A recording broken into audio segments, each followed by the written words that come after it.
Lu pembawa sial. Kalau emang lu orang tua yang bener, ya, udah tahu emaknya nggak suka, kenapa anak lu nggak dilarang buat ngedeketin anak gue selama dia di UK? Goblok.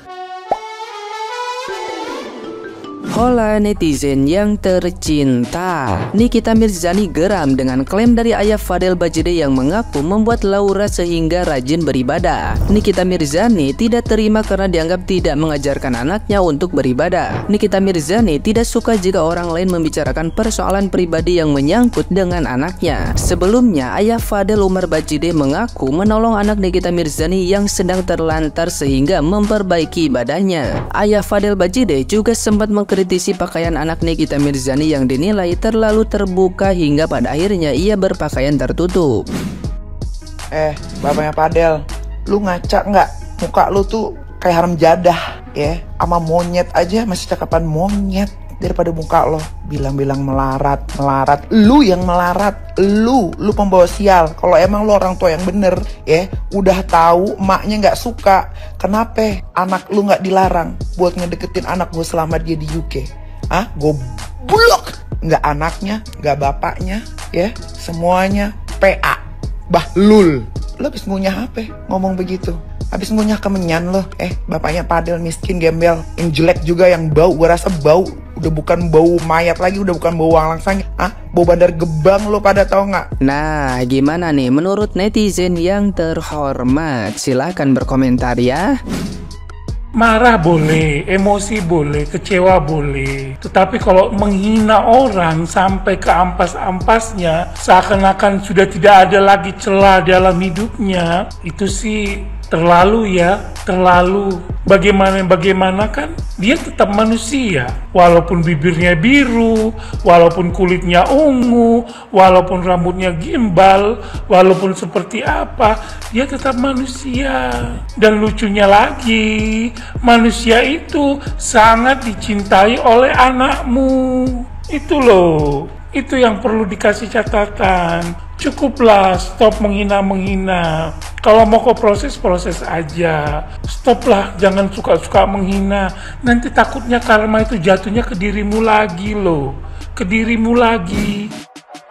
Mohon maaf kok, aku setiap buka TikTok kok pengen nangis ya, miris ya. Banyak sekali orang-orang yang nggak punya hati membuli satu orang dan ngata-ngatain keluarganya hanya karena satu orang. Kalian ikut-ikutan membuli. Terus aku mau tanya, salahnya mereka sama kamu apa? Salahnya dia sama kamu apa? Padahal nggak kenal, ya, nggak ada masalah sama kalian. Kenapa kalian itu ikut-ikutan membuli, mencaci, memaki gitu? Bahkan kata-kata yang menurutku kayak nggak pantas gitu loh. Kalian udah merasa sok cantik, sok ganteng, sok wow gitu. Padahal aku lihat yang menghina juga nggak cantik-cantik banget, nggak putih-putih banget. Ya kan, jujur ya, inget ya. Orang putih belum tentu cantik loh. Orang hitam juga belum tentu nggak ganteng, nggak cantik. Tidak dilihat dari putih dan hitamnya. Oke, ingat, semua ada waktunya, ada gilirannya, termasuk saya. Semua ada waktunya, ada gilirannya. Kamu mencaci, kamu membuli, ngata-ngatain orang, suatu saat kamu bakal gitu kan. Nggak kamu deh, mungkin bisa anak kamu. Nanti kamu akan merasakan sakit. Semua itu ada waktunya, ada, ya, gantian lah. Dunia ini berputar, ya. Kita jangan lihat sekarang. Mungkin sekarang dia lagi dibully, lagi diberi ujian sama Allah. Nah, mungkin dari cara bulian itu untuk menghapus dosa, mengurangi dosanya. Siapa tahu suatu saat nanti dia diangkat derajatnya sama Allah. Dan orang yang menghina-hina, yang ngebully-bully itu nanti kena batunya. Masing-masing kena batunya, saya yakin. Kenapa saya ngomong kayak gitu? Karena saya pernah mati suri 2010, ya. Saya pernah mati suri. Saya pernah cerita di video saya dulu, dan saya tidak mau ngarang cerita dulu. Kenapa? Sekarang saya tobat. Dulu saya nakalnya minta ampun. Nakalnya saya bukan ngerokok, bukan mabuk, bukan main cowok, tapi lebih ke aku suka berantem dulu tuh. Demi apa? Demi Allah. Dulu sekarang udah tobat. Nggak tahu, kalau dulu aku suka berantem banget. Cewek satu dikeropok, cowok 5-4, aku berani. hajar semuanya itu.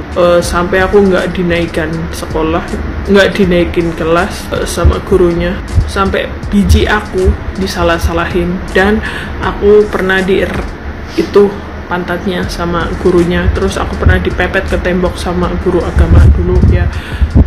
Aku ingat, terus sampai aku naik ke meja, anjrot ke bawah. Terus aku saking sakit hatinya, aku nulis di papan tulis butuh bujang tua, karena guru agamanya kan bujang tua gitu. Kesel deh aku, emosi gitu. Terus dan guru yang suka menghina, bahkan aku dihina, katanya rumahnya jelek, anaknya orang nggak punya. Itu guruku dulu menghina-hina, sampai aku sakit hati. Pas lagi pakai sepatu, aku tendang dia sampai jatuh.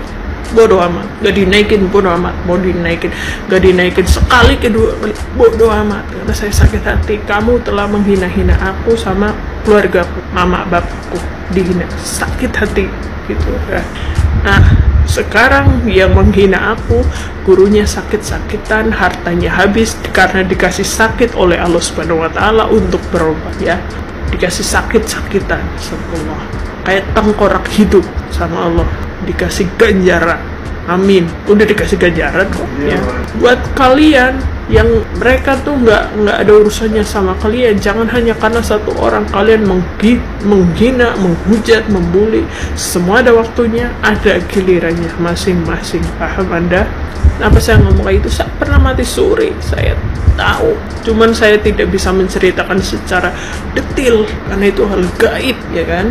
Ingat, saya nggak usah ngomong orang lain kalian nggak kenal. Oke, saya waktu dari kecil suka dibully karena orang nggak punya, dikata-katain, orang kaya bisa miskin. Banyak loh orang kaya bisa miskin, dulunya sombong, mulutnya suka menghina bapak-bapak. Harta itu titipan, makanya jangan terlalu gelap harta. Jangan menghina-hina seseorang.